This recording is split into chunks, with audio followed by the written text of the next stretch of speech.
All right, welcome to the latest edition of the FPL America podcast. This is David Smith.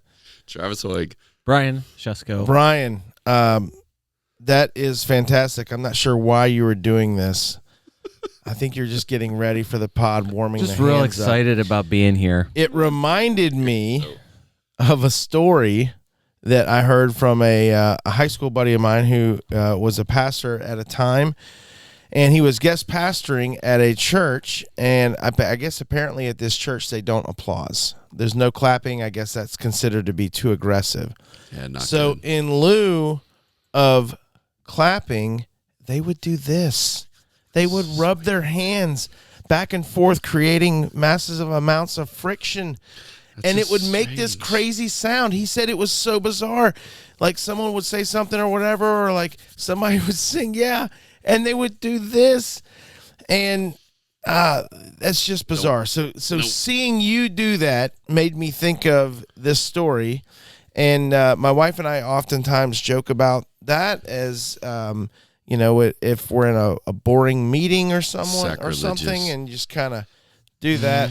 The other person usually gets a little chuckle out of it. Excuse me. So, That's so weird. The people are interesting. There's a lot of interesting people in this world, and we are three of them.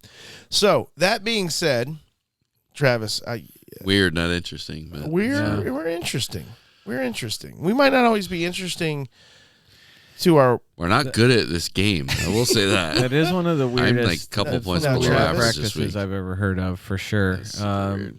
Yeah, if anyone had to come by and make a noise, either clapping or otherwise, about our FPL performances so far, sure, it would be silence. It would be. There would be no. It's like, you know what? So you guys don't deserve. You don't even deserve like, you don't deserve a clap. Hey, you don't deserve. Listen, even a this is hand a long. rubbing. This is a long game. A lot of people are. There's plenty of pundits out there who have said if you're doing well, then you don't know what you're doing. I would completely disagree with that, but there's a lot of people who are supposedly really smart, in air quotes. They're really smart, and are not doing well. So, man, it's look. I had a bad week. I knew it though. I knew going into it. I could look at it. My matchups were not good. I look at my matchups this week, and I'm like, oh, wow. Okay, I got pretty good matchups almost everywhere. And so, look, this game, you bounce back and forth. It's not like you just, some people might get stuck with horrible weeks every week. But, look, that's why we have chips, you have wild cards. Yes. Yeah. And you use them when you need to. Speaking of wild cards, Travis, Brian, what are you doing this week? Well, wild card, not active yet, but it will be soon. I've made. You haven't activated it yet? No. Just push the button. Just push the button. Doing my part to drive prices down. Oh, stop. Before I actually activate the wild card. So are you making transfers? Like, are you taking like a minus 32 and then activate? Yeah, it? right now I'm probably and then on, you activate it, which that actually makes sense. Yeah, right now I think I changed. It's weird. See, I've got 1, 2, 3, 4, 5. So five of my 15, my original 15, remain. Oh, wow. Right this second. Okay. So I made 10 transfers. So yes, it's a minus, not 36. I had Depends on how 2 many frees. you had. Oh, you had 2 frees. Okay. So yeah, so it's a good chunk. There's going to be more transfers for sure, but yeah. Wow, that's an overhaul. Okay. So yeah, that's exactly why I understand there are plenty of people who want to point a finger at casuals or whatever for wild carding too early, but the fact is even last week, I had almost 10 people that I would have swapped if I could have. Right. And then, like I told you pre-pod, I mean, I had a minimum of 5 players that were going to drop in price, if not as many as 8, based on, from live FPL or Fantasy Fix projected price drop. So there was no way. Already lost more money in the first 5 weeks of this season than I can remember dropping in almost any other full season in combined. I mean, honestly, it's been as bad of a beginning as I could have imagined. Add your squad value and your bank money. What are you sitting on? I had last week it was like 101 point. No, it was like 100.6. Okay. Or something like that. It was like Don't- a we're not- 99 point. It was like a 99 point, 99.8, and I had 2.8 or 98.8. I had 2.8 in the bank. It was something like that. It was Okay. some kind of like it was a. One- I had over $100.6. $2. Yeah, it was barely over 100 with everybody out, and I was Okay. like, oh boy, it's not good. So All right. So yeah, lots of players changed. Plenty of people, I'm sure, on wildcard right now. It seemed like this was a week where I think a lot of people were A like lot of pundits were targeting, pundits were targeting it, and others. There are other, and then I'm sure lots of people also got to the point where you're like, I gave too much time to Ollie Watkins, and Gosh. I had Chris Wood in my team, and then I also had some other people that Yeah. just seemed like a great idea 3 weeks ago. Yeah, and now it just is absolutely just not happening. Yeah, for sure. So that was what prompted it. We can talk about that. There's tons of players that are moving in. It's challenging. This is a challenging start to a season for sure. Okay. Some of that's pricing. Some of it is unexpected performances. Travis, how did you do this week? I was below average. I was too. I did not do well. Yeah. Were you average, Brian? Didn't even get close to average. Okay. Really? Yeah. But took a wild swing. I mean, I went totally crazy. I captained Ollie Watkins. That is This totally week. crazy. Yeah, I saw that. I did something weird too. I captained João Pedro, thinking, oh, he got some rest. He'll be fit. They'll win. Yeah, that didn't go too well after like the second minute. I don't hate the thought process. Well, they went of down that. to 10 men so fast, and then all their attacking players went off except for him. So at least he got his two. I got lucky. I captained. I feel like I got lucky. I captained Semenyo and at least got a 5 out of it. Yeah. So like, Yeah, that's fantastic. that's what I would have done. I had it on Salah, boring all the way up to the deadline. Same. I had it on Holland, boring Holland. I wish I would have left it. Yeah, So. unfortunately for me. So anyway, if we want to talk about what the wild card is and the thought process behind the wild card, we can do that. Or if there's Let's talk about it. No, yeah, for sure. We're gonna dive into that right now because people want to know, Brian. People want to know because a lot of people have those. They're going through those same decisions that you are. I can tell you as it stands. So let's start at the back with Let's the goalkeepers. go to the back. Goalkeepers. I'm out. Went Robert Sanchez. Yeah, That was my goalkeeper Mr. up Red until Card. this week. Right, red card for Sanchez. Dubravka stays. Currently, it's Petrovic from Bournemouth. Really? Okay. Because he's still 4-5. Okay. I do like the. Why don't you want to spend a little money there? So here's I did the same thing everyone else did. It's like a 4-horse race there between Petrovic, Rhea, Donnarumma, and Nick Pope. It's everybody's. It's probably Why is Donnarumma in that? just because of the Manchester City schedule. Yeah. Strictly the schedule. Okay.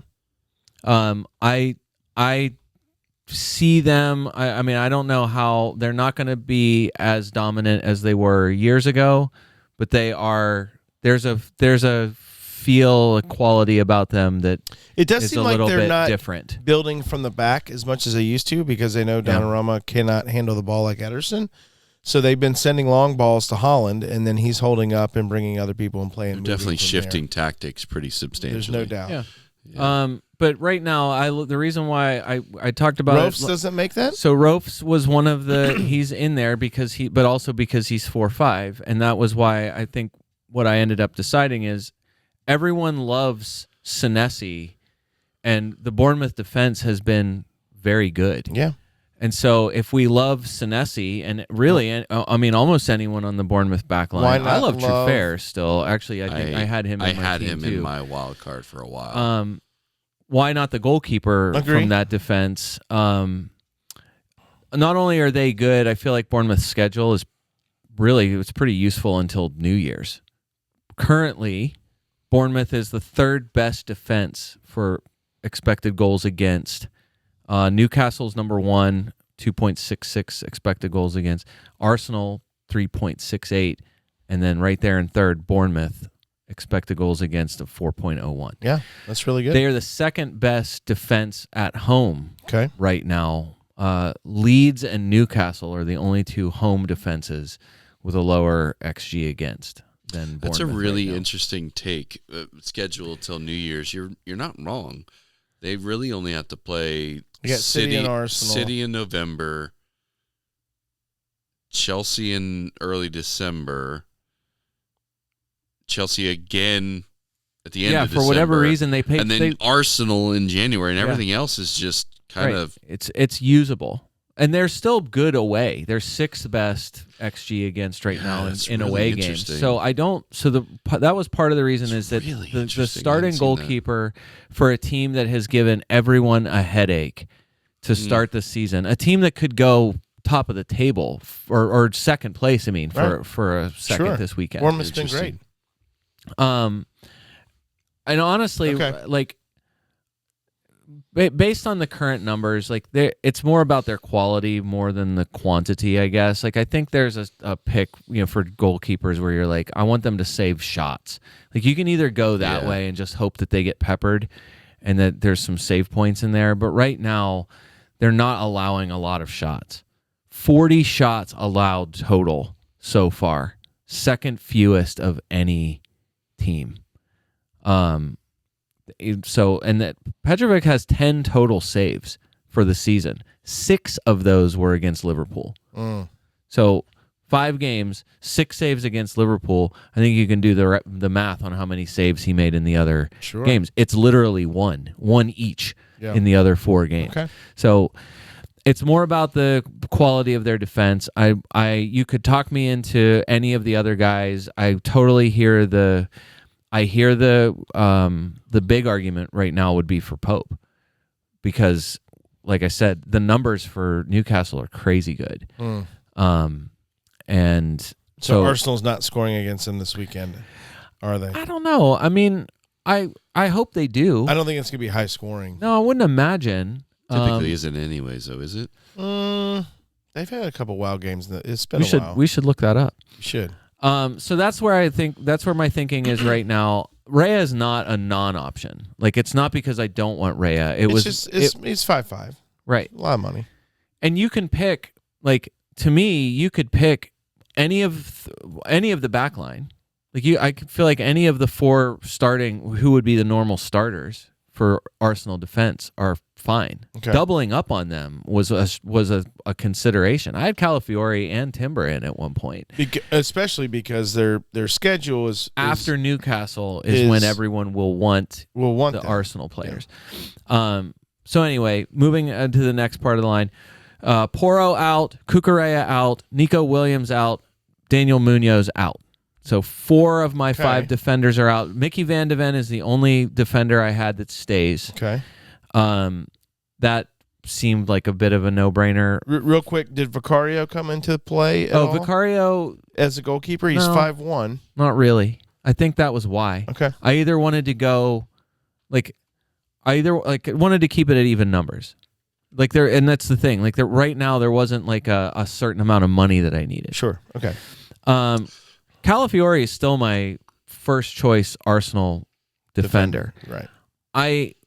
I want to believe in his unicornness. Yes. I know that Gabriel is, there's so many drafts, so many of the pundits, it's just like Gabriel picks himself. Gabriel's got to be in your wild card draft. And for me, I'm like, that is as boring of a thing as I could imagine doing. I don't believe that he's a DEFCON monster. Mm-hmm. I'm not at all convinced of his set piece threat as any differently than any other year. He's big and he's a center back. He's going to be in the box on corner kicks. Every center back does that. It hasn't resulted in him scoring more or less goals than almost any other good center backs at doing that. Calafiori, again, leading all defenders in the important attacking categories. He has the most shots. He has the most shots in the box. He has the most shots from open play, and he has the highest XG of any defender right now. Mm-hmm. He's second overall in touches in the opposition box. Gotcha. Only Dorgu from Manchester United is ahead of him. He's not a DEF CON guy, but I would not call that a problem for the guy who's tied for 4th overall in points. Right. Part of me wants to have him and Timber. I don't hate that as a strategy, but it was more about roster construction after that that made me probably I won't end up there. I don't hate Gabriel or even I don't hate Saliba. I don't think either of those guys, assuming Saliba's back to full fitness.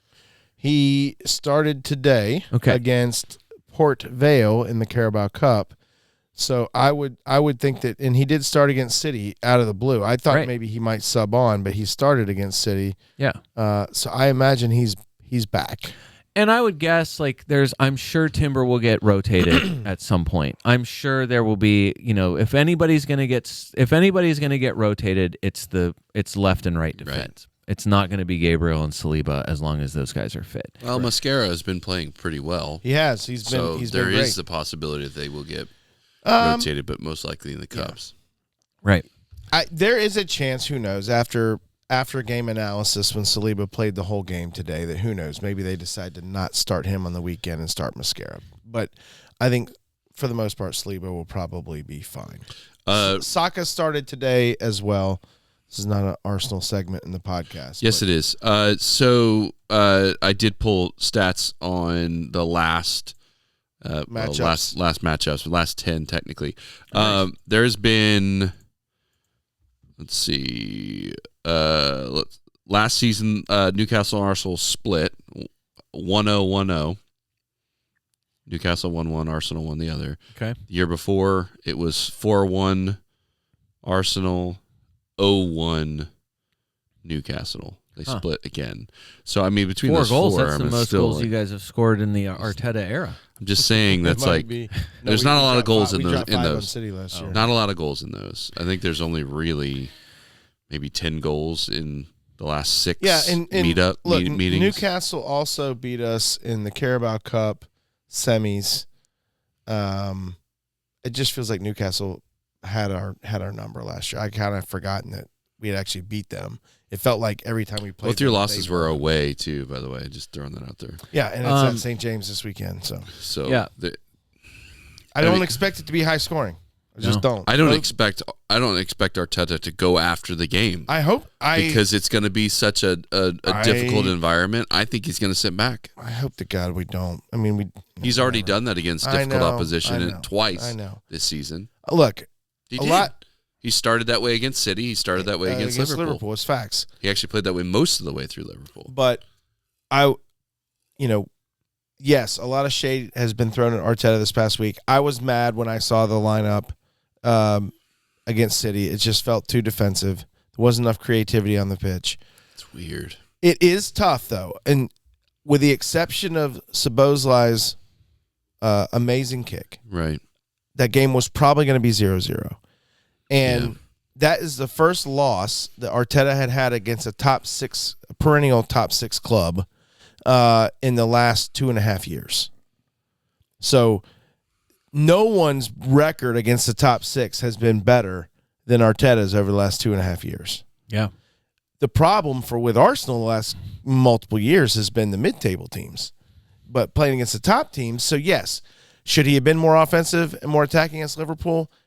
Maybe, but that was at Anfield, so I don't know. Maybe that was right. Do I wish changes would have happened sooner in that game? Yes. Against City, I was absolutely bothered by not having enough creative players on the pitch. Credit to him for whatever reason. He did make changes at halftime. Saka and Eze came on, and Arsenal kept plugging away, and we finally got one and drew 1-1. But it felt like a loss. That felt like a loss. Not for Arsenal Fan TV. Felt like a loss to me. This is the worst City team that they've had in the last 10 years. I think. And I could be crazy, which I've been called that before, Travis. Continuing on. Called a lot of things. My next guy was Mark Gahey. That was one of the. So you have him in. He is in. Crystal Palace defender is the spot. I would tell you. But not Munoz. I took Munoz out. And it was, I would say, it's either Gahey or Chris Richards. It could be Gahey, could be Chris Richards, and the reason why is Richards cheaper. He's cheaper. Here's your list of. This is your Crystal Palace defensive scores. This is your season. 4-5. Gahey 36, Lacroix 30, Tyrick Mitchell 30, Munoz 26, Yeah. Chris Richards 26. Yeah. Where's the bad player there? Right. The only bad thing is bad prices. Yeah, the ceiling on Munoz is definitely higher, but Gahey is certainly outperforming them, and his price is so tantalizing. Hey, hard not Yeah, to. I mean, Brian, this is like. Can I ask this? Yeah, go ahead. The Palace defenders that you have just all mentioned, all are probably within the top 15-ish, multiple in the top 10. Is that because of their easy schedule starting? Like if you look at their upcoming schedule, It's getting hard. Okay, so Yeah. are you like they're home to Liverpool this weekend, then at Everton, that's obviously not that bad. They're home Bournemouth, that's not good. It's gray, but Bournemouth, you've already told me, is a top 3 defense in XG so far. Yeah. Then they're at Arsenal, and you're not worried about being home to Brentford. I'm just saying. Well, to start the three of their next season, 4 matches, 3 of their next 5 matches, We've now- 4 matches it's not- are difficult. But this is the thing. Even 3 to to start 4 the for season, sure. this is you're looking at those first 3 opening the season, and you're looking at it as Chelsea not easy, Nottingham Forest a top 6 or top 7 team from last year. season, True. and Aston Villa, which I think everyone came in That's with fair. the That's a good expectations. point. And Villa's been anemic. Sunderland and West Ham end up becoming, they're target teams now, or would have been anyway. Sunderland for sure. The start of the season, I wouldn't have thought that about West Ham, but they obviously. So no, I just think they're the highest rated. That's from Who Scored tweeted that, Right. that they're the highest rated defensive team in the Premier League this season so far. Mhm. So I'm not. I think Okay. it's a little bit like that. So back line is excellent. The manager is excellent. So why not 2? It could be. Oh, Chris Richards Richards and Gahey could easily be in there. Tyrick Mitchell is one of the more creative. 7 chances created for Tyrick Mitchell. He scored the goal this past week. Like, I mean, that's going to help your score anytime. But sure. but no, I mean, I don't hate having both. It's just that schedule, I would rather double up on one of the teams that's entering into a long run of good fixtures here.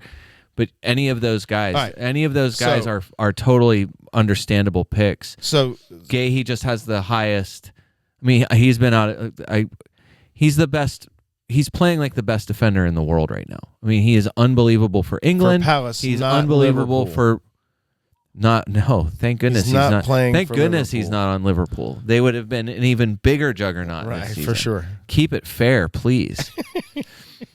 So Calafiori, Senesi, and Gahey currently. Right now, it's Calafiori, Gahey. I had Senesi or Truffert had an excellent game this past week. Either of those guys, the 0.2, if that came into play, I would happily drop down from Senesi to Truffert. Now it's 0.3. I think Senesi's up to 4.8. He is. Like, what I ran into was like it could. I wouldn't mind. That's another one where you could double up or triple up on. If I had their goalkeeper plus, 2 of the defenders, you could. But you have to have Semenyo in your team. I don't hate Evan Nielsen as a pick. Right, agree. You could make an argument for David Brooks. I mean, we talked about him last week. David Brooks has been statistically one of the better midfielders so far this season, which doesn't make sense to me, but whatever. That just is. All right. So we're at number 4 or 5 here. That was it. My last, it was 4. Van de Ven. Oh, that's right. Van de Ven, Gahey, Calafiori, right, Senesi, and then right now is a 4-0 defender, which had become Rodon. Okay. Everyone is talking about the 2 Sunderland 4.0 Sunderland defenders because of DEFCON points so far this season. Sunderland defensively, like we talked about with Rofes, like they've been shockingly good, or at least useful. Yeah. So those 2, who are the 2 guys? Alderte? Yeah, they were both in there. Alderete. Alderete. And did I say Alderte? That's embarrassing. no, it's fine. You can say it however you want. And then And Mukiele. Mukiele. Yeah, both of those guys. Look where they are in transfers in. They are both around 50,000 transfers in, and kind of in the top 20-ish for defender transfers. Okay. I don't know where that wind started blowing, but people picked it up. Wow. It's in there. Like, you could talk me into Timber. You could talk me into Gabriel. I like the idea of Dorgu. We just talked about how he's one of he's Right. in Second- more box touches than any other defender so far this season. He's cheap and attacking, but I'm just not desperate for a Manchester United defender. And as you should not be. Look, Tarkowski, I think I was swapping things around to trying to capitalize here in the next two Everton games. So Tarkowski is to me as boring of a pick as there is, but Tarkowski, a solid choice. A Manchester City defender, if I wasn't going to go Donnarumma, like Guardiola's the obvious one. It's just he's so expensive. Yeah.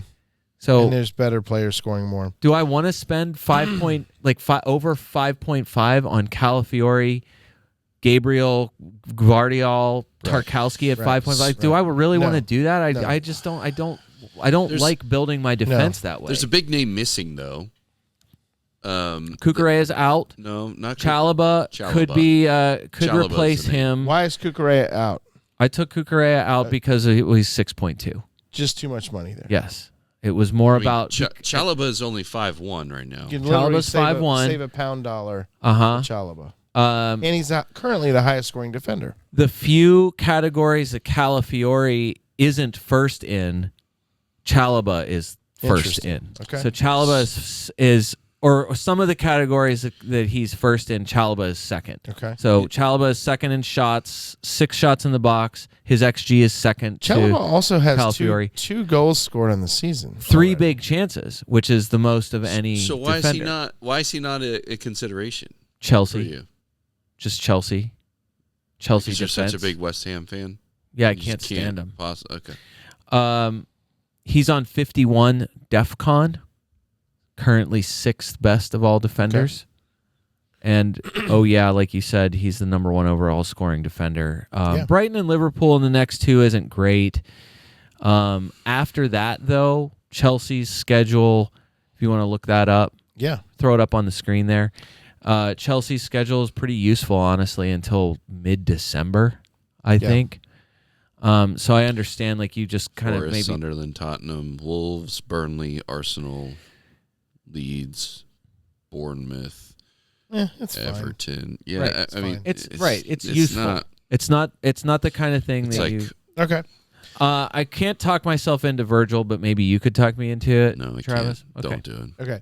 All right. Midfield. You could talk me into Diouf from West Ham because he's now dropped in price to 4.4. But West Ham is just so sloppy. That's exactly it. Not Can't yet. do it for West Ham. The Juve is not on fire. The Juve is definitely not on fire. We don't need no water. Right. Midfielders on my midfield right now is Brennan Johnson out, Jorginho Ruder out. Right. So those are my two were guys that burning. had to go. Yeah, they had to go.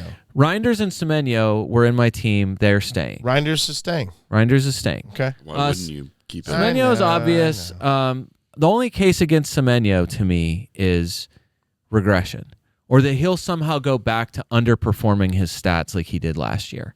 But right now he's getting returns. Right. And remember the schedule. And he wasn't doing I that. think he'll be fine. Right. I'm like, to me that was I think it's just his progression as a player.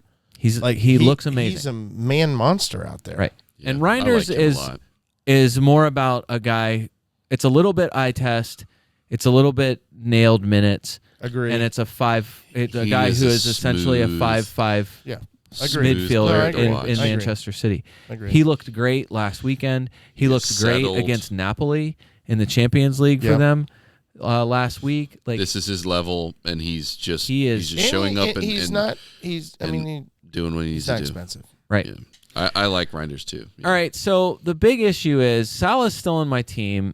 I'm on the fence. Oh my gosh. FPL prop Joe It's just got me thinking. You can't listen to Prop Joe. Yes, you Yeah. can. Anyone with the name Prop in his name, you cannot listen. Prop Joe. It is a reference to The Wire. Okay. So that I love The Wire. Although absolutely, in fact, recently I've thought about rewatching you should it because rewatch it's been so long since I've seen it. great. It was what an excellent show. He said, I've seen 100 wildcard drafts for game week 6, and 99 of them do not have a Liverpool attacker. Okay, fine. Salah is overpriced, blah, blah, blah. But what is your plan when it comes to the best attack in the league going for a back-to-back title? Here's my issue with Salah. Security of minutes. Add in penalty kicks, which we already know. Sure. And then, yes, the other attacking returns are going to be there. In a way, I'm almost talking myself out of caring about his price because of the quality of the player. Wow. The other issue is, within the Liverpool team, the only person I would want to replace him with is a forward. And right now, it looks like because of Ekitike red carding himself out of the next game. Oh my gosh. Is that the dumbest thing you've ever seen? I've seen some pretty dumb things. That's up there. It might not be the dumbest, but it was real dumb. So Isak, and the way they talk about Isak is way loftier than they've talked any way about Ekitike, your manager. Which I think is... In what way? I just think it's like it's everything about getting him up to speed, getting him integrated, getting him to the point where he can get to the highest quality, where the levels that we know. He's the most expensive transfer in history. I mean, and all Ekitike does is go out and perform. Ekitike is playing well. Sent off, but so right. No, I don't. Yeah, I could see that, but I don't think the managers do anything like that.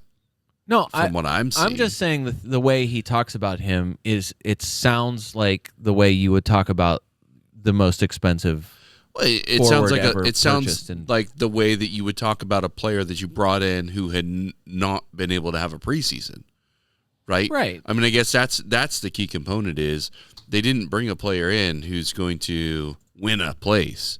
They brought a player in who needs to get his fitness up so that he can even have an opportunity to win a place. Right?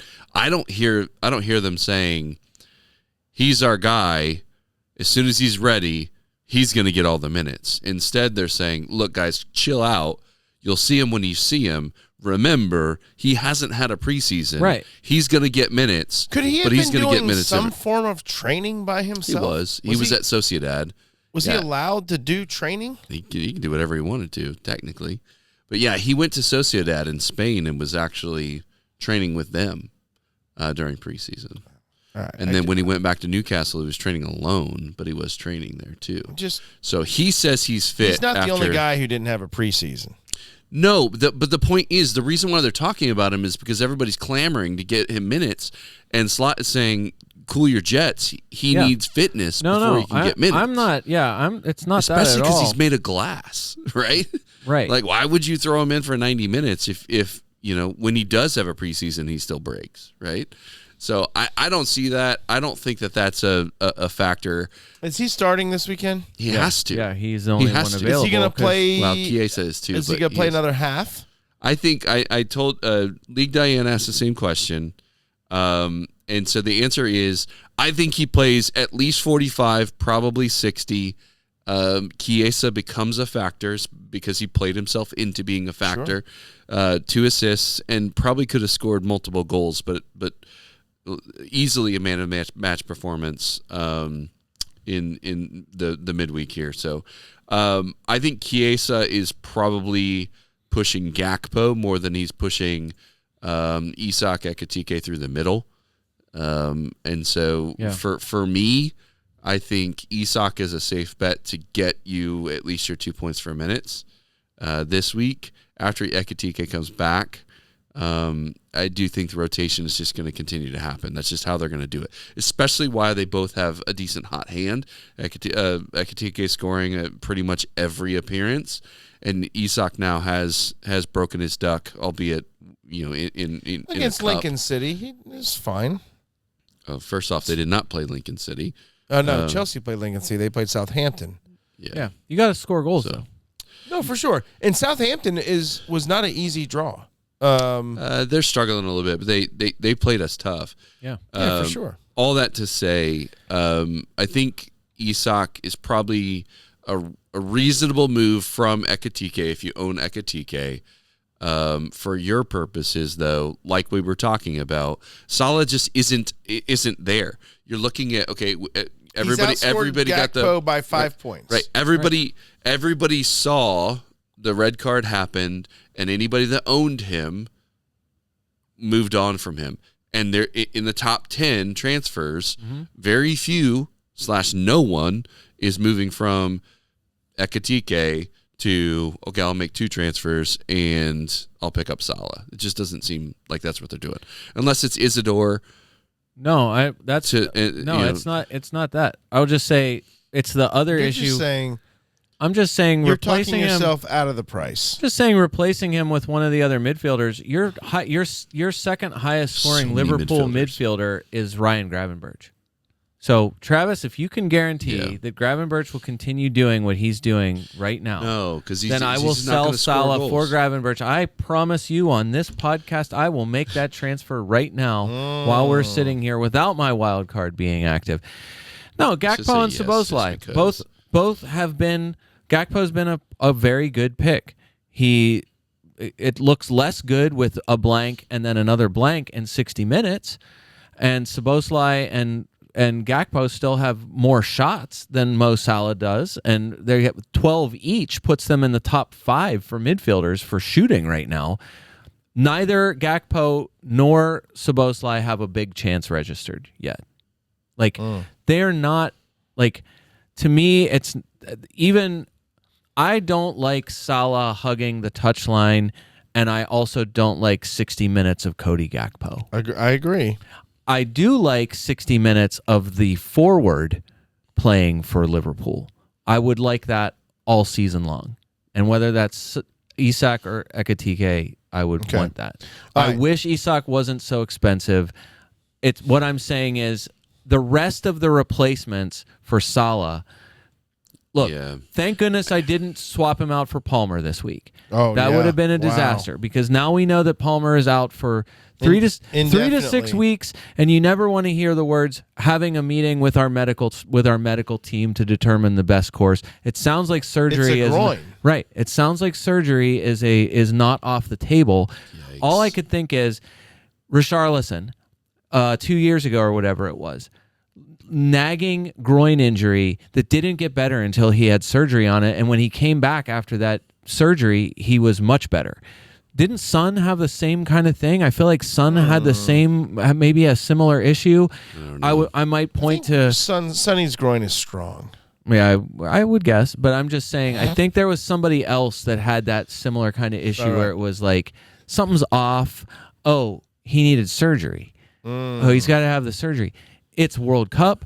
It's an England fall and spring and England summer. Right. And Cole Palmer is very much close to essential for what England want to do. Sure. Right. So they're not going to push him. So Palmer's a non-option for the foreseeable future. I don't know how Palmer's an option at all until you hear cleared.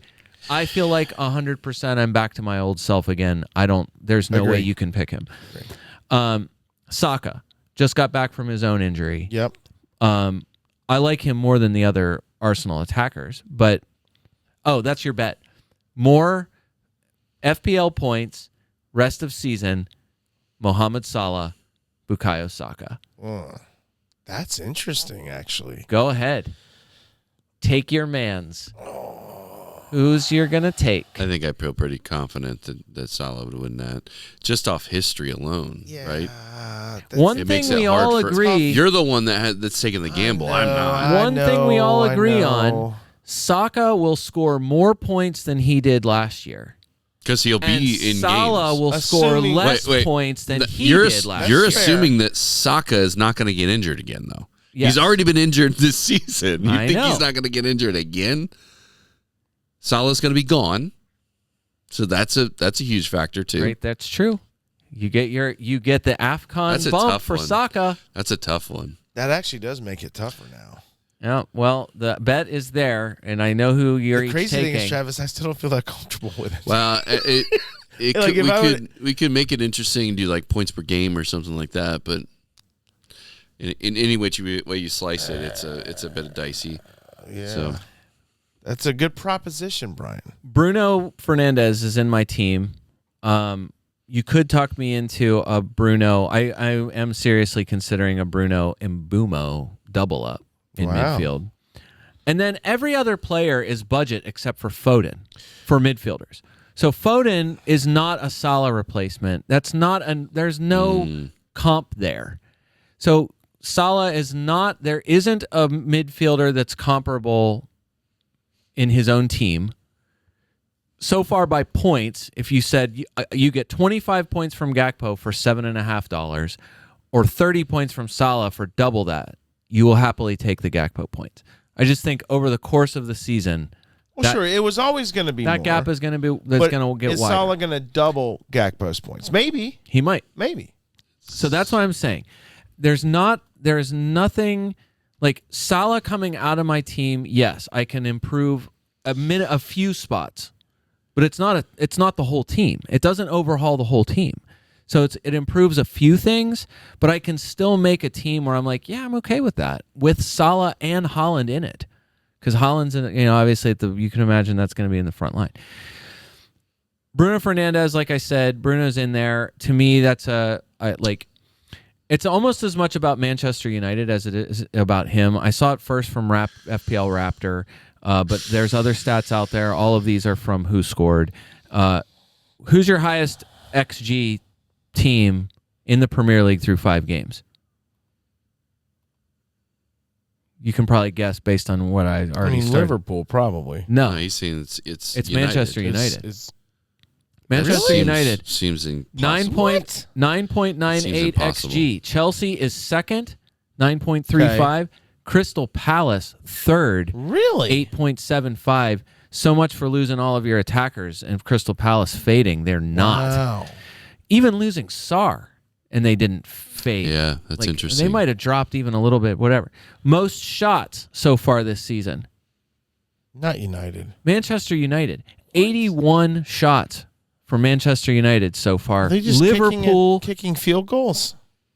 I don't they're know. just I don't know launching how it many over the- shots on target, but Liverpool's second with 71. So Manchester United has attempted 10 more shots than That is Liverpool has. So bizarre. Bournemouth is third. Stat of the week there. I never would have Shots thought per that. game follows exactly based on who's taken the most shots. So Manchester United averaging 16.2 shots per game.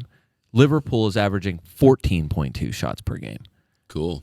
And then Bournemouth is third, What, 13.6. in what for world we live? Guess who has the most goals scored this season? It is not I Manchester would say United. Chelsea, right? Manchester United have only scored 4 goals. Scored the They have most. 6 total, but 2 of them were own goals for the other team. So Manchester United has actually kicked the ball into the net themselves 4 times. Okay. They are underperforming their XG by almost 6, Wow. which is not good. You don't want that. Not to mention, there was another account, couldn't find it again. Just the reminder for Bruno, if he scores the penalty against Fulham, he's on a minimum of 31 points, which would make him the 4th highest scoring midfielder. And then you assume bonus points probably come Probably, with a yeah. late You Bruno put him at Fernandez goal. 33. So minimum, he's on 33 or possibly on 34, which could get him as high as second. Okay. And I would say he's back to like normal. Like he's number 1 overall for chances created. He's 4th overall for shots. Cunha's back, so yeah, it could Cunha's get, back, could get exactly. interesting. So to me, Bruno was like that was honestly, it's a reason to wild card in a way. Okay. Like I didn't have enough to move things Enough around. Fernandez. Right. I couldn't get to him without moving And multiple you would pieces. like him more at the moment, currently, than Saka. Yeah. I would take him over Saka, but Because it's they're same price. 9-0. same price. And also the other factor for that is look at Manchester United's schedule so far. Look at the Yeah. teams they've done this against. Like they've played good teams, Mm-hmm. and they and teams that we would assume are like everyone wants Joachim Anderson in their team as a defender because Fulham defensively is enough of a quality defense where you're like, but whatever. Like Manchester United has done this against like better competition. Maybe, hey, they could Steelers this thing, not a football podcast, but they could play up to the heavy hitters, and then when they get to play down. Yeah, and then when they get to the crap teams, they play down. Okay. Could be. All right, so you're 5 at the moment. Semenyo, Reinders, Bruno, Salah, and then cheap other defender. So 5-0 defender. Right now it was Stock. It's got to be Stock. Why not Stock? It was Stock, and it could be it. You could talk me into Dewsbury Hall. Could easily be in that spot. It's got to be Stock. I don't know why you'd go anywhere else. We talked about him on paper. Every single week, we keep hearing his name. He's 1 point behind to the Salah point for you. He's 29 points. He's 1 point behind Salah for the season. But yeah, for midfielders so far, Stock is tied 4th for shots, 11 shots, and 12 chances created is tied for 3rd most. Yeah, that's great. I mean, he's going to keep getting chances. He's on free kicks. Yeah. Lead schedule is good until end of November. So another useful player. The thing is, Everton, once they have like the 2 good fixtures here coming up, then Everton have that little blip of like bad fixtures. I think it's like 2 or 3 that they have. Everton has, it's like, they have West Ham, Crystal Palace, and it's City and Spurs. But then, like Sunderland, Fulham, Manchester United, Newcastle at home is whatever. Bournemouth, it's like, but they have another set of fixtures where you're like, I could play him in some of those easier ones or the more attacking ones. Happy to bench. Leeds schedule's probably, I don't know. It's about the same. It's kind of all over the place, but it's your fifth midfielder. So Leeds, I think, has a decent schedule. I mean, it's very similar to Bournemouth. I would love, I don't know if it's worth a hit for me this week, but moving Stock out, I would love to bring Stock into my team. I think it's Stash. It could be Stash. It could be Stack. Stitch. Yeah. If only there was a way. Brian Mbumo, I talked about this. He had a social media post where he said his name all 3 ways. Ways? Yeah. Stock. He said Mbumo. Anton Stock, Mbuemo. Stash. He said it all 3. Oh, Stack said that. Yeah. I thought you said Bumo said that. Bumo, no, it's Brian Mbumo. Okay. That is for sure. That's for sure. Buemo. It is Stock, not Buemo. Hold on. He really said it 3 ways. Yeah. He said I'm sure Stock, Stack, Stash. Stash. Uh-huh. Stash. Uh-huh. And what was the third? That was it. There's 3 ways. That's 3. Stock. Stock. Stash. Stack. And Stack. Okay. All right. Bumo, I love it. I really do. Bumo's numbers, we talked about it a little bit last week. But not good enough for you to put in your team. You can't fit him in. I can make him. I can make it happen. You could? Just makes me have to shuffle things around. Okay. But do you want Bumo and Bruno? Why not? Who's going to do that? Bumo's on 15% selected. Something a little over 15%. Why no one's doing it? Bruno at 19. Listen, I'm talking about Brian Mbumo, 3rd for non-penalty XG among midfielders, 4th for total XG among midfielders. He now leads all midfielders in shots this season, so he's one of the reasons why they're the top shooting team in the league. Okay. Only Haaland has more shots than Bumo does. Okay. He has 6 shots on target, which is tied for number 1 overall for midfielders. Guess who he's tied with? Your guy, Jaden Anthony from Burnley. Oh yeah, I thought How about that? I thought maybe it was Cullen from Burnley. 11 shots in the box for Bumo. Only Semenyo has more. 14 shots from open play, number 1 of all midfielders. 30 touches in the opposition box, tied for 3rd most with Mo Salah. Like he's still decently creative. 9 chances created. He's in the top 7. So that's who you're putting in for that midfielders. spot. I love it. I mean, it's the only thing that can go wrong is that he's on Manchester United. That the sheer weight of the curse of that That's the only thing that could Devil go wrong. franchise, it could cause him to actually lose his ability. Did you mean to do that pun? No. The Red Devils. That devil of a franchise? So no, I love that pick. Foden, you can't overlook Foden. But You can. He scored. He scored against whatever trash team they were playing in the Carabao Cup. right, he did start though, and I think that was. He's been starting. He started, I think, the last 2 games. Yeah, he started the last two league games. Started in the Champions League game, and then he started today. It was Huddersfield, by the way. Okay. Sorry, Yeah, League Aaron. Golden assist. It's 'cause more he look assisted like there's no stats to Savinho. talk about with Foden. It's just that you know how good of a player he was 2 seasons ago. Correct. And the way he's playing now looks more like that It is starting than to- it it did is. last year. I agree with that. You got to get on that ship before it sails. To me, Did you have a P on that? ship. Okay. Okay, just checking. Yeah, you got to get Stock. You got to get on that ship before it Yeah, sails. there you go. Yes. You know who no one's picking that I'm a little surprised that it says like No, I'm probably going to say, I know, I agree. That's why they shouldn't be picking him. But go ahead. there's all the obvious choices. So like Xavi Simons, I understand if you pick him. Yeah, you got to show me. I'm from Kudus, Missouri. totally understand it.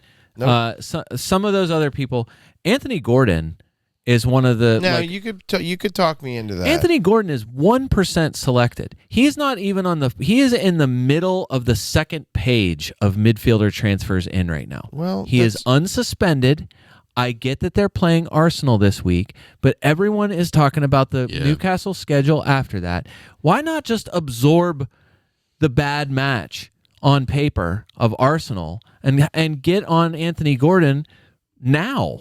Just have him there, unless everyone is like. It's planning. not a bad idea because no one's going to see his points. That's why he's buried, because he got 3 against Villa, -2 against Liverpool because of the red card, Right. and then he sat the next 3 games.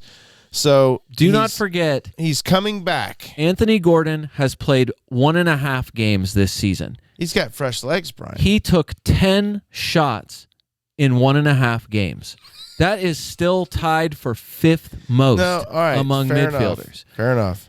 He had 3 big chances in a game and a half. That is still 3rd most for midfielders. At 7-4, would you rather have Anthony Gordon or Gakpo? I don't know. That's interesting. Gordon is not going to leave much when he comes back, Right. barring injury. Agree. Completely agree. If you believe at all in the Newcastle attack, I think it's only going to get better. It hasn't been great. you could talk me into Simons. You could definitely talk me into Kudus. No one's talking you into either one of those players. Kudus leads all Tottenham midfielders in shots and chances created, and oh yeah, he's on 25 points, which is the same as Mr. Gakpo. Cody Gakpo, and he's 6.6. Would you rather have I 25 think, points I think it's from? time to move on from Gakpo, by the way. Just throwing that out there. Maybe. It is. One of the big ones, and this has popped up. I know this is probably a trendier pick recently. And we've talked about him before. Enzo Fernandez, he's on 30 points, tied with Salah. Also, I know he's a little over 10% selected, 13% or whatever. His numbers are fine, like 5 shots, 6 chances created. That's whatever. He's on penalties while Cole Palmer's out, or at least that's the presumed order is Palmer, Enzo. Mm-hmm. So. So if you love the Chelsea schedule, is Pedro going to get a chance at that? Good question. I don't think so. He's too new. Enzo's already done it. Okay. If Enzo misses 2, then sure. I brought Caicedo in on my wild card. I was going to say, heck, why not Caicedo? He's a more perfect Elliot Anderson. Like, I get that everyone is like... Caicedo's been really good. Yeah, look how many points he has. I It's crazy. know. DEFCON in every match except game week 2 against West Ham, and he scored in that game. Yeah. So 2 goals to go along with all of his other stuff. The only bad thing with him, he's never had more than 1 goal in any of his Premier League seasons so far. He's already got 2. Right. A total XG of 0.4. Like a total, like adding up all the numbers of the Is XG in 5 0.4. games is So 0.4. he's horribly exceeded his XG. No higher XG than 0.24 in any single game, and that was the game that includes the games he scored his 2 goals. Mm-hmm. So, any of the Brighton midfielders, you could still talk me into those guys. I really do. Like, you'd pick Minta right now just by performance and by score. He'd be hard to ignore. I still don't hate Matoma or Reuter. Reuter got the assist on. He finally got a return, and I kicked him to the curb, which then is really hilarious that Ayari has more shots than any of the rest of their He's just ripping them midfielder. from outside the box. Come on. And then Diego Gomez is the hottest ticket in sports because he scored a quarter pounder against who they played in the EFL Cup yesterday. No. So. And then Everton midfielders, I still like Jack Grealish. I said Dewsbury Hall. He makes sense compared to the other super cheap guys. And Dye is the one. I mean, the penalty kicks are impossible to ignore on any team. And as long as he has them. Output and price, I just don't know. I feel like you could... Would you rather have Stock at 5.0 or Ndai at 6.5? I mean, I'd probably rather have Stock. He hardly shoots, so he's got 4 total shots this season, Stock? and Dye does. And Dye, right. Where Stock's on 11. Right. And on free kicks. Right. And so it's just do you want the Everton penalty taker? That's the question that you would have to ask. So depends on how many penalties Grealish can That's draw. a really good point. Right. Because Grealish will draw. go down. Yeah. Yeah. Grealish, number 1 from midfielder touches in the opposition box. Yeah. And most of those he's laying on the ground for. Tied with Minta. He just lays down on his side and just does a little spinny thingy. A guy I'm not bringing in, but a guy that you cannot possibly forget is Ismail Assar for 6.4. Yeah. Sar's supposedly training. That's like you can't bring him in now. He's still owned 2.6%. I had him until this week. Yeah. So Sar is a player like Crystal Palace. Once they get through that rough patch, what is it, like the next 5 games or something like that? But I don't think it has mattered with him. No. Like he is their most capable, electric scorer. Well, yeah. I mean, when they have to defend deep. Mateta keeps scoring. Right. Which last week when we recorded, there was supposedly a report out. Right. He was going to get Manager's arrested. I'm gonna rotate. And that didn't happen, and he just comes in. He realized he didn't have anyone else to put in. He looks over his shoulders like, sorry, Mateta, you got to run back out there again. And then he scores again. I don't think Palace has a rough patch. You don't think so? You don't feel like this upcoming 5 games or something like that is not particularly good? I mean, Everton's not terrible to play against. Liverpool, Bournemouth, Arsenal in the next 4. We already talked about that. Probably 3 out of 4. Yeah, 3 out of 4. But it's not 5, right? So 3 out of 4. You give him 4 weeks. My front line was where it was a disaster. I know we're still talking about this. This Yes. is shocking, but this is going through all the players. This is the point. This is players you're picking from. This is the true. stable I know, of people that you are Wait. deciding. You're picking the same players that we get to pick? Yeah, it's crazy.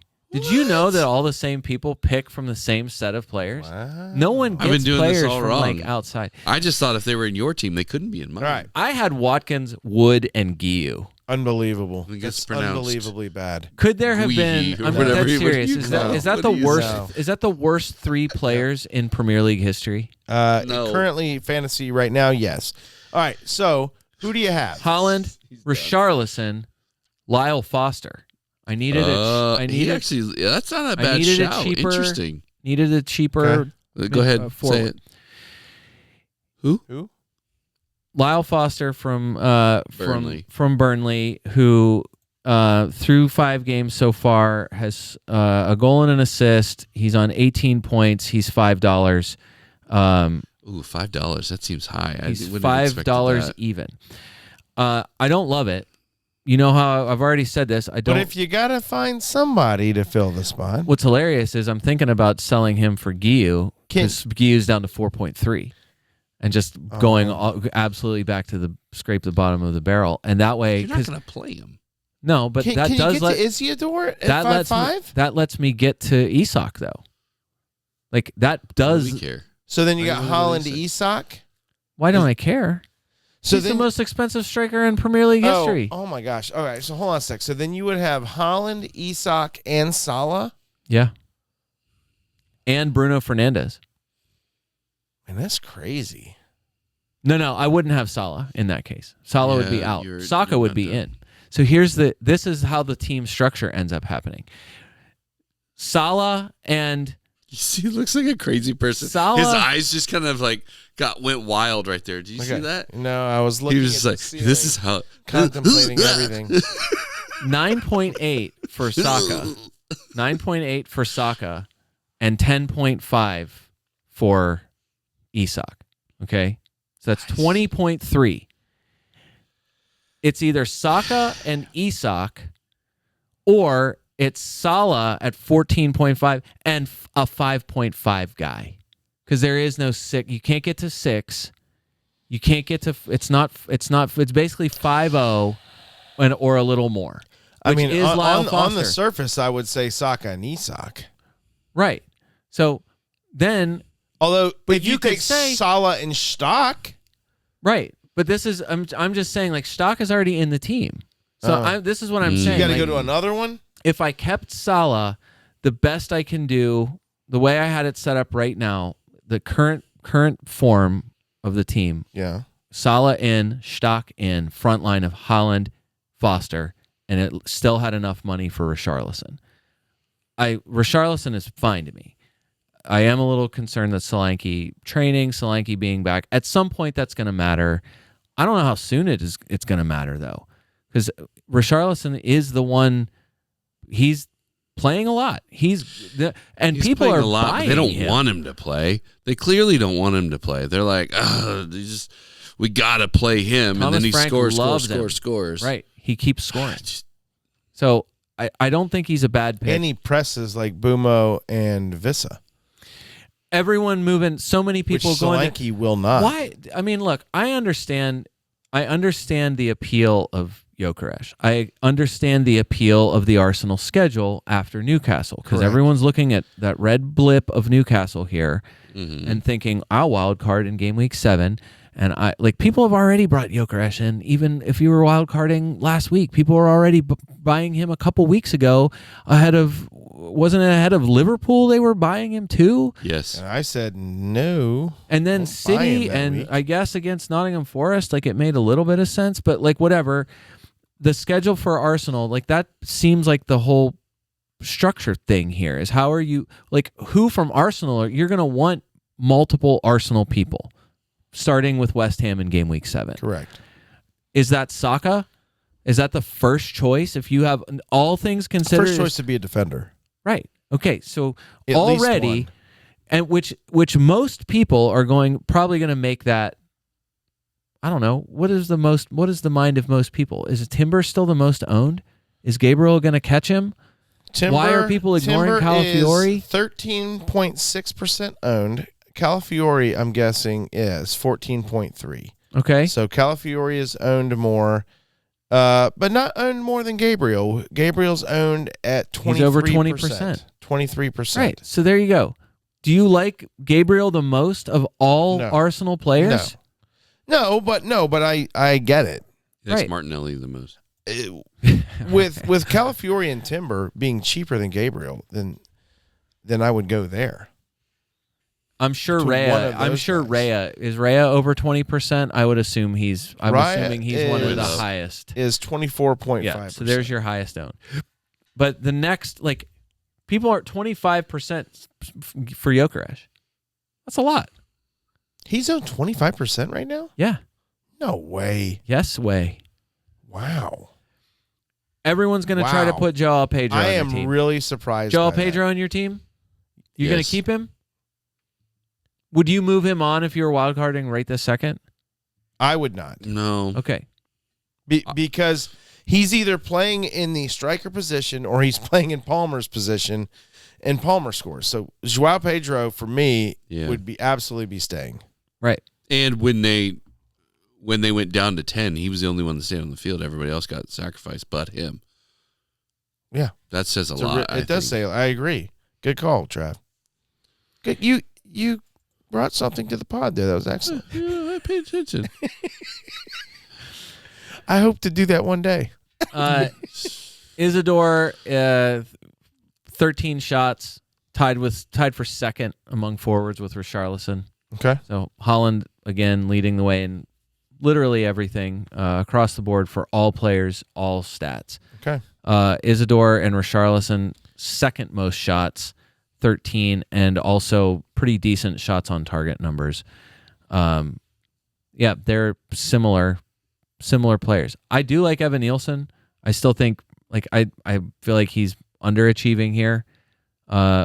It's just fitting him in as one of the multiple Bournemouth players. I just feel like he's a sacrifice that can be made, or a luxury pick. He's not he's not an essential name on anyone's wildcard team sheet, but I don't see why he can't just continue to be a useful player, especially if the schedule eases up for them. Jared Bowen is going to be a professional. What West Ham account was it? It's one of them. It's one of the West Ham Twitter accounts that talked about the feeling from. I don't know if they have inside information or what, but just the idea from the West Ham board that Everton and Arsenal, their next two, are basically unwinnable games, and the plan would be to sack Potter and bring in Espirito Santo. I don't know.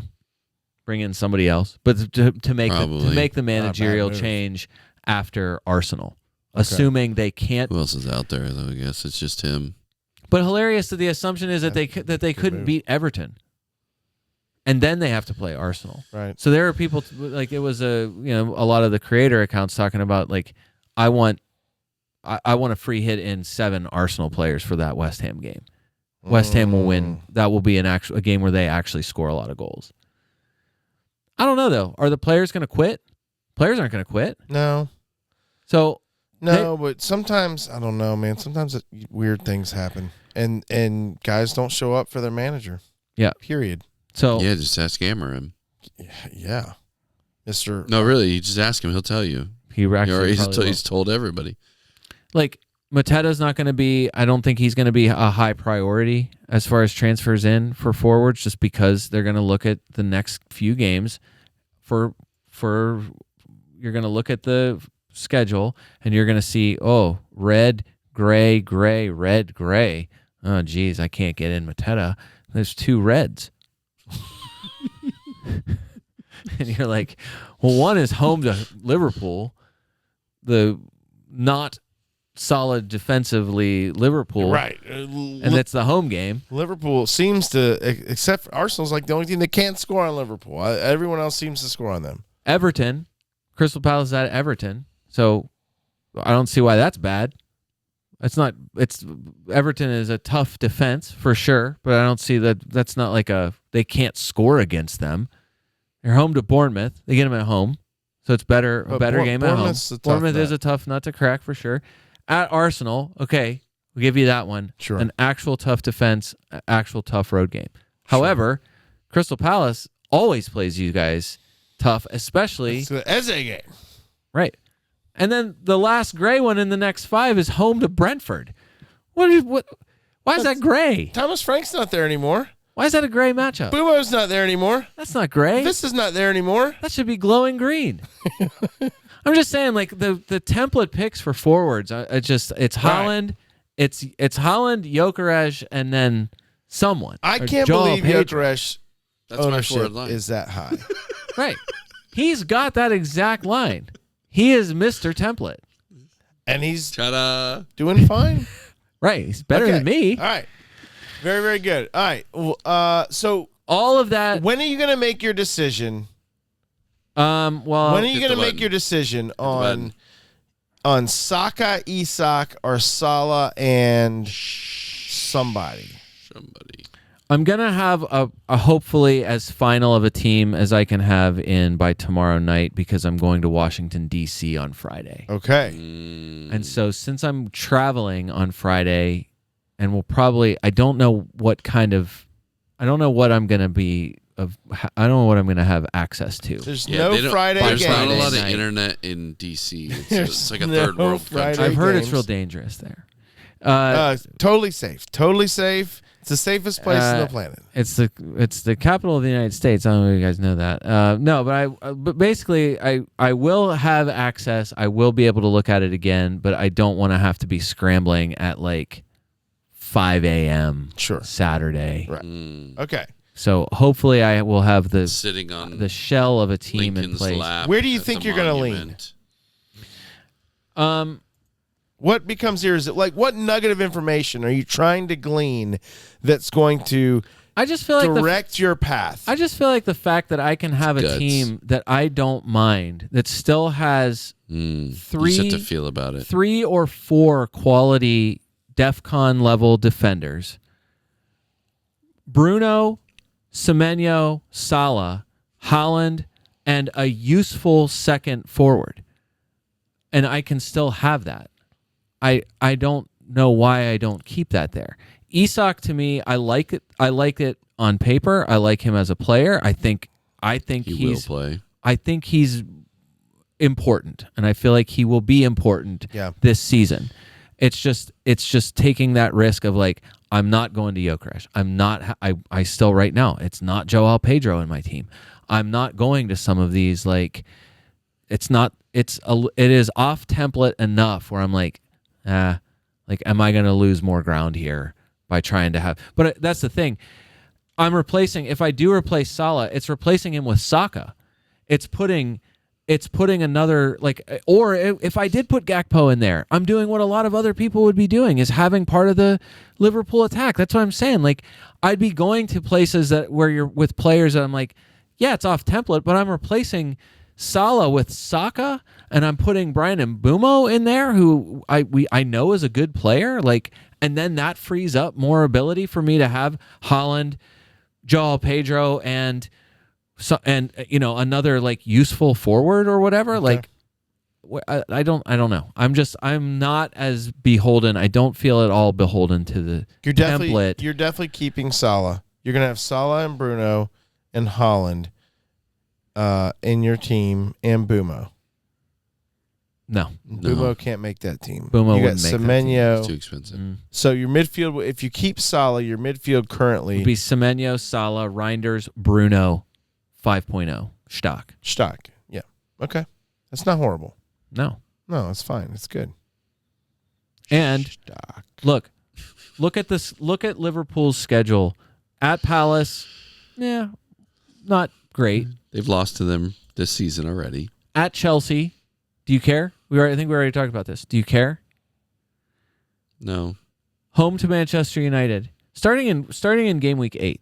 Home to Manchester United, at Brentford, home to Aston Villa. They play Manchester City on November 9th. So a couple of those games, I don't know. They might not go the way you expect. That's definitely a tougher stretch because Chelsea can kind of play with anyone. United, I don't know. Even this week, Palace is United, I guess, rough shoots too. Enough. They might get lucky. When does AFCON start? Jeez, I don't know.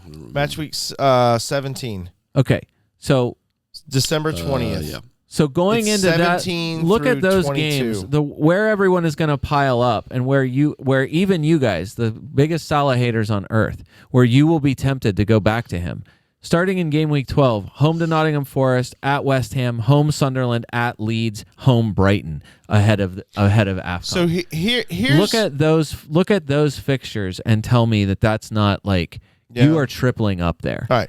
So here's your move, though, and I think this would be the strongest move for you at the moment, is going with him.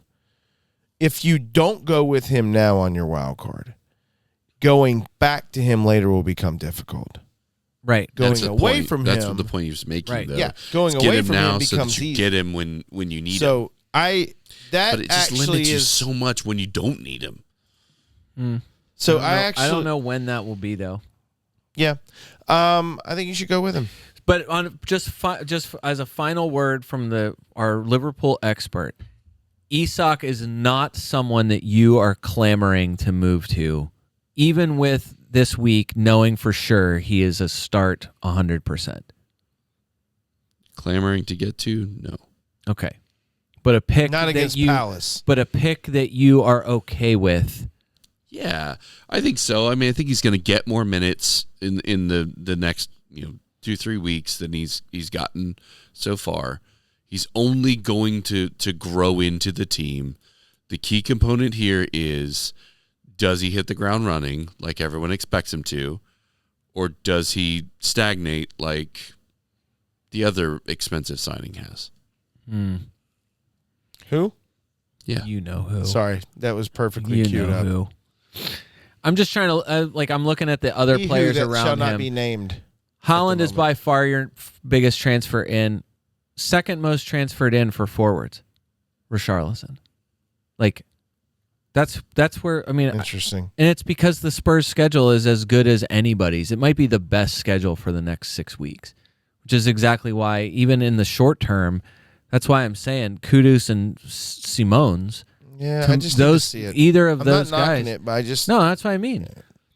They've actually put in good performances, and they're eye test guys. Yeah, fair enough. Surprised you haven't mentioned Romero, by the way, speaking of Christian Spurs. Romero. No, George Romero. Oh, I love George Romero. Christian Romero. He was. He is. Well, It's just that he was 5. I didn't want to double up on the Spurs defense. I already had Porro and Van de Ven all this first part of the season so far. It's more about diversifying. 0.4 cheaper at the moment. Van de Ven's a better current own. value. I had him at 4.5. But Right. I started with Van de Ven. I wasn't gonna. He was not coming out. I don't think in any until a hamstring blows. Right, I agree. If I'm and with you. when. Yeah. I don't like Christian Romero is great. I think he's a fantastic. This is his. Yeah. He can play as peak Romero right now. I think Jed Spence is my favorite Spurs defender to watch. Jed Spence is awesome. Really? Yeah, I love it. His defending is not Yeah, but he's fun to watch. awesome. He didn't say he's a great defender. He said he's fun to watch. Back off, Trav. Okay, but all what's those next? guys get All right. shuffled. I believe somewhere in there, Travis, we covered spiteful transfers. You've got some course rage. we did. You guys got some rage transfers. I had I had a panic transfer to start Yeah, the. tell us what's going on, because you were like, "I'm doing it right now. I'm doing it right now." I freaked I'm out. going. I freaked out because I Let me hurry up before the Gosh. 20 minutes goes and the I hadn't price looked changes. at my team in like the last 3 days and hadn't paid attention to price rises and dips, and I You heard flip it it here. on and I find out Dave and look doesn't that- try. that number one, I've already lost a 10th on Chris Wood, which was horribly bad on my part. I didn't realize that. I should have. I let life get in the way, Travis. I let life get in the way of my FPL, Unacceptable. which is horrible. Unacceptable. And then anyway, so I panic sold Chris Wood before the pod started, and I decided to go. I could have gone in multiple different directions, but You went Isidore. I made some money in the You bank, and I You did. went with Mr. Isidore. okay. Keep adding an extra syllable in there. Isidore. Isidore. Isidore. There's no A Isidore. in there. Are It's Are Isidore. you That'll work. are you regretting it now that you've pulled the trigger? No, on that? no. It's fine. Like he's at Forest. Wild card already used. You used your wild card a couple week weeks 3, ago. Week 3, Right, yeah, okay. yeah. So, I'm going to be working on cleaning up some things over the next few weeks, and if certain matchups weren't where they are, I would consider taking a hit this week. I'm not. I would love to get Nico Williams probably out of the team because Ange doesn't know how to play defense, and why I have Nico Williams in my team. I can save money easily going to someone else Did he cheaper. score? He did. He did, It was which is exactly the time now you sell. Okay, because he's never going to score He's 10 down. again the rest of the season. He's He actually almost scored twice. He had I know, another that's shot. true. And Just a great weird. save by the keeper. So Yeah. currently, like I would move him out. I would love to bring in Stock as my cheapest midfielder. Gakpo and Eze. We'll see Williams what is gonna go down. So- by the way, I could take a hit for, and I have the exact money to move Eze out at the moment and bring Saka in. Eze is so good, but Eze will not. He will never cement a spot in the starting 11. Well, no. For I Arsenal. think he'll be starting. Oh. He started against City. No, I'm no. I'm No, sorry. He should have. He should didn't. have started against City. He started the 2 games before that. Right. I'm just So- saying he is constantly going to be a rotation. He is constantly I going don't to be think he's- rotated. No. Can he play on the left? Yeah. Why isn't he? Today in the cup match, he played Martinelli, as the 10. because Martinelli is going to score game-winning and game-tying and game-important goals constantly, and at some point, your manager is going to say, "We need to give him another chance." Martinelli started today and did his normal Martinelli thing. I don't think. Look, I wish I could give them credit. Right? Trosser came in and actually does something. When Trosser comes in, he almost guarantees does something. Who tied the game for the greatest result in your franchise history? Both of his goals have come from where? They've come from the middle. Some are suggesting, there's some Arsenal fans suggesting Martinelli needs to be the sub for Gyökeres in the game, so he comes on and is playing through the middle, not in the left. He gets stuck. The sideline guards Martinelli on the left, and he's not as slick as, honestly, Dowman's better on the ball than Martinelli. He's fast. He's good at getting on a shoulder, but he needs space to run into. He doesn't have that when he plays on the left, or at least he hasn't been doing that. You'd think you'd have more space outside than in the middle, though. Not if there's a high line.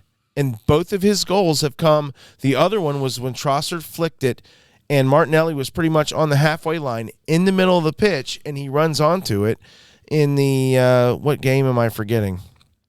In the that might have been the Champions League. That's a Champions League match against Athletic Bilbao. He scored the first goal at 0-0 up until that moment, and he and Trossard both subbed on. Oh, yeah, they both Trossard subbed on flicked it. and Golden assisted Each other. And then in the City match, same thing. He runs off the back shoulder. He and Gyökeres. Is Gyökeres still in the game? Yeah. It doesn't matter. But they were both in the middle, and Eze caught Martinelli running through the middle and hit him on that pass. So I think Eze's going to continue to start in the left. I think Arteta's trying to figure out where to play players, because the first time in his career he has a bunch of good players and doesn't know where to play people at the moment and where they're going to be best. And Eze played today in the 10, scored. He's better than Odegaard. That's where he should play. And that's a decision that You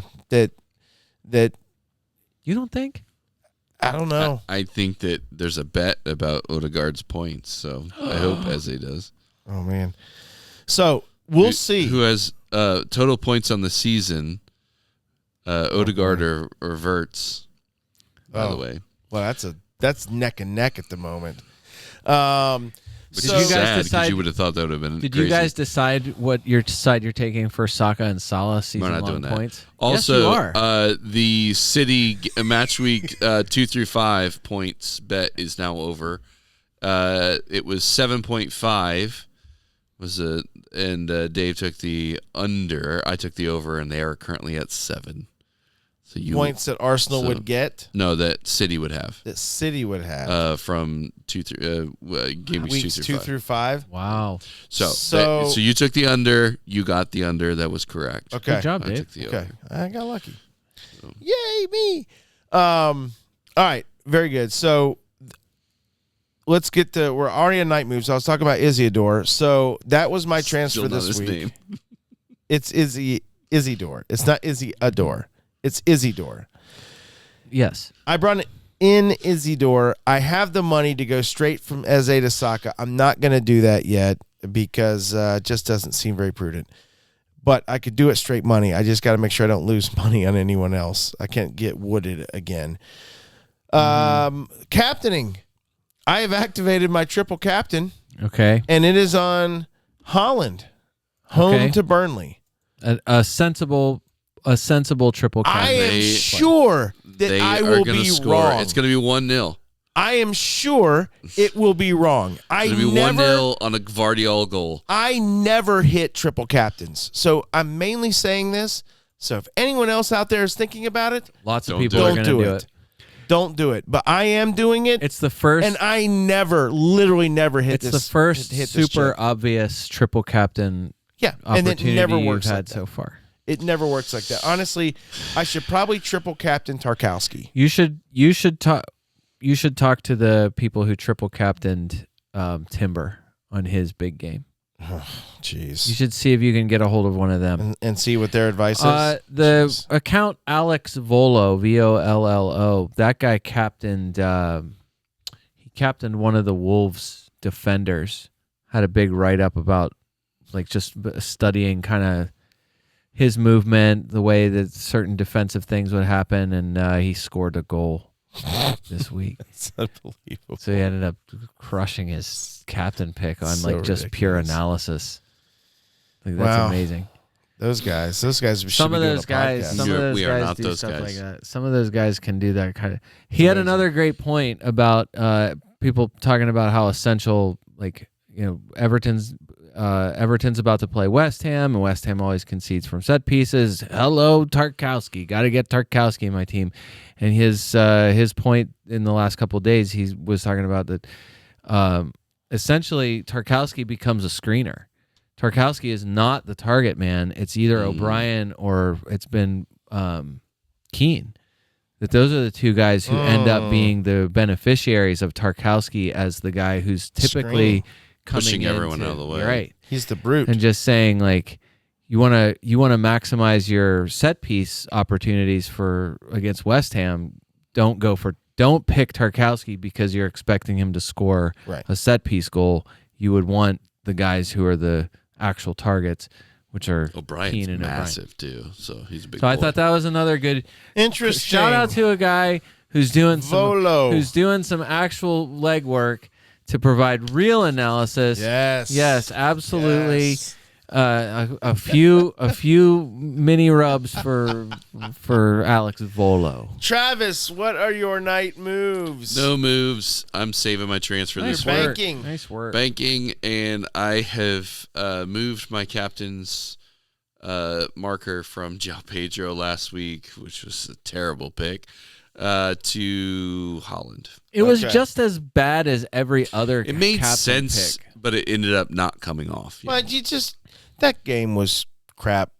That game Crap was fun weather. to watch. but it His was- second a crap Sanchez. Yeah, everything His went second went bad. Sanchez Mane'd his way into a red card. That was weird. It was what? No, was it Mane? Did Mane take who took the boot to the chest? Was it Mane that did that? Mane gave Ederson- the boot Did he to res- Ederson's neck. Yes, that's what he it was. kicked Ederson Yes. straight out of the game, straight to the hospital, Right. to hospital. Not great. To hospital. Yeah. Okay, very good. I just want to make sure I wasn't misremembering that. Brian, we've already talked about your moves. Obviously, you're on a wild card. Yeah. Who are you going to captain? Well, obviously, barring some sort of It's further either Salah injury or news, Holland.